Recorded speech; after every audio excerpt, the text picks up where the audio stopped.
Inilah cermin daripada seluruh rakyat Indonesia. Tesis saya mengatakan, Bang Karni, dalam perjalanan bangsa ini belum ada kejahatan yang sangat jahat-jahat yang dilakukan oleh Ferdy Sambo. Saya harus mulai dari sana, karena dia tidak dikasih sedikit pun permisif, karena dia adalah puncak pimpinan yang tertinggi daripada kepolisian.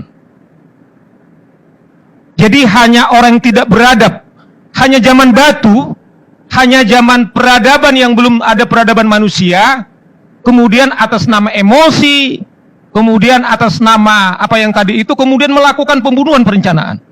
Nah, apalagi Kadipropam, Bang Karni. Dia belajar 4 tahun di Akpol, dia hampir 20 tahun berprofesi sebagai penegak hukum, karena sebagian waktunya adalah serse. Di serse adalah penegak hukum.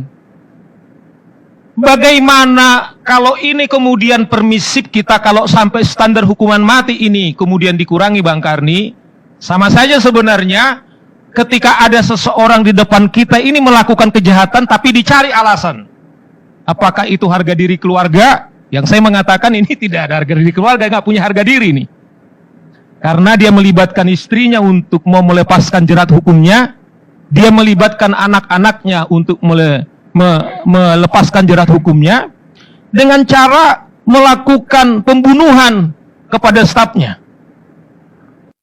Bayangkan ajudan adalah orang yang paling dekat dengan dia. Saya nggak kebayang, Bang Karni, waktu dia disuruh masuk itu, kemudian ke ruangan pembantaian itu. Saya dalam tradisi agama saya, Bang Karni, dan kultur saya, kami biasa itu namanya motong ayam sendiri. Kalau Bang Karni kan nggak boleh.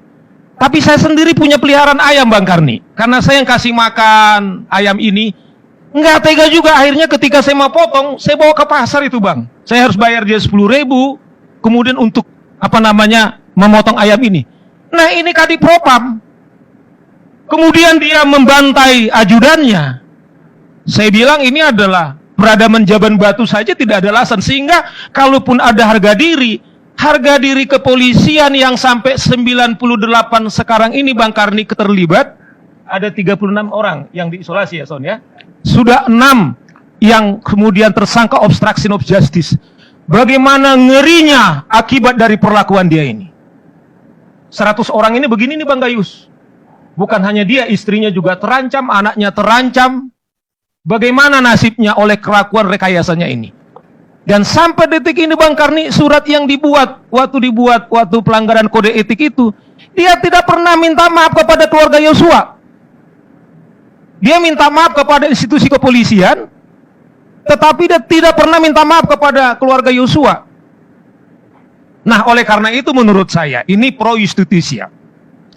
Saya kira nanti putusan hakim nanti, Bang Gayus juga akan, demi keadilan, menurut saya ini yang cocok adalah hukuman mati. Karena apa? Saya kira kalau kemudian beliau ini kemudian masih, katakanlah, dikasih hukuman yang kurang dari itu, mungkin saja nanti banyak korban-korban lagi. Saya nggak tahu apakah 98 ini masih bertambah, atau barangkali masih ada yang masih ditutupi kepolisian.